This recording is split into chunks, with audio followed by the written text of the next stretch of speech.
Today, when I prepared for this, I gave Chan a series of things that I'm really passionate about. And one of them is the basics of business, values being one of the sort of key basics for, can you hear me at the back, Fred? I can, yeah. One of the key basics for you as an individual and as an organization. So I wanted to make today an interactive discussion. Instead of me doing a presentation, I'm going to get you to provide me with most of the answers or work on something while you're sitting here. If you've got a pen and paper, it'd be great. Otherwise, just keep these ideas in your head as we go along.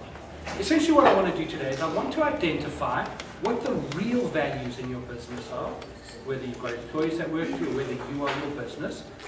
And I want to separate them from all the BS that's out there. There's tons of just nonsense about values, and I want to take you through the way I've done it in my businesses.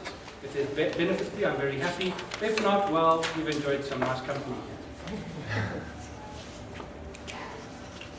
So, you can give me an idea of what values are. Some ideas that you've heard, companies, your own values. This is audience participation. Teamwork. Teamwork. God, I'm sure you hit that out the park. Next. Socially responsible. Socially responsible. I'd like to get the coup de grace. Yes, next. Green. Greed. That's an honest one. No, green. Oh, sorry. Greed. I'm not that honest. Greed. It's yes. the same, isn't it? Green and green. Yeah, I suspect. How about integrity? And on the top right, you can count me. If it's any of these others, we'll send someone else in the business, right? But we're going to select somebody in your business. If it's just you, then you're going to select yourself. And you're going to go and meet this person, this alien.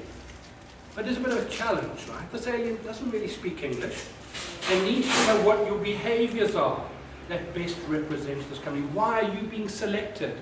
Out of all the people that could be selected, why are you being sent across the road to have a chat to this alien?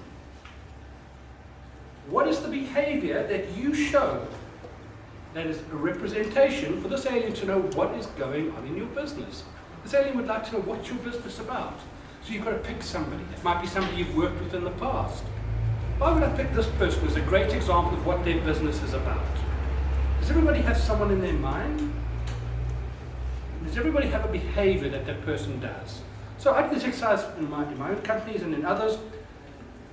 And I can give you some examples. So one could be, one of my clients delivers small yardage of concrete. They go along and they've got these little trucks, and anything less than a couple of yards they do. A yard of concrete weighs a ton. I learned this through working with clients. So these little trucks actually carry about 6 tons, but they're only about 6 yards of concrete. And they go to your private home, and when you need a post done, they'll pour the concrete in, you'll put your post in, or need a bit of fill-in, or the municipality needs to, make those nice concrete things. They'll call this company along to do it. So we're going through this exercise, and they pick an individual, and he's a driver in the company. And the behavior he exhibits is he carries dog biscuits with him.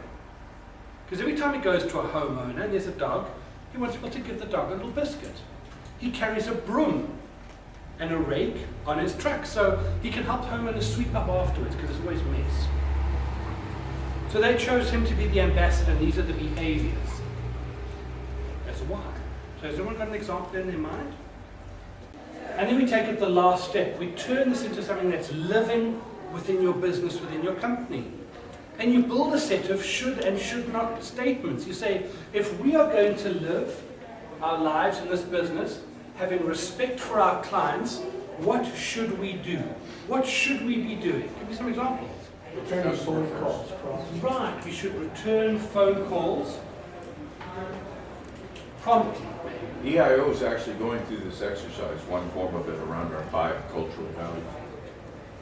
And I'd love to know that you did it from behaviors and not from a list of values, but by the smiles I see you betrayed yourselves. Or you got to do one before the other, or else you get in an argument. Right, so what else should we be doing? If we're curious, what should we be doing in a company or in a business? Customer first. Maybe customer first. What do we mean by customer first, Peter? If we're curious, Asking questions about our customers.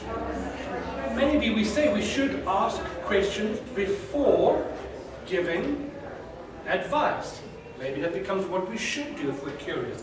Maybe it's we should read a book once a month, 1 book per month. I know Fred at the back there with his reading lab would agree, right? What else should we be doing if we're going to be curious? Mental exercise. Mental exercise, whatever they are. How about reliable? If we're going to be reliable, what should we be doing? Synchronize. Maybe committed.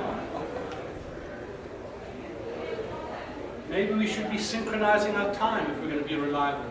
Maybe we should be using the same calendar. Everyone's got to use a Google Calendar, for example.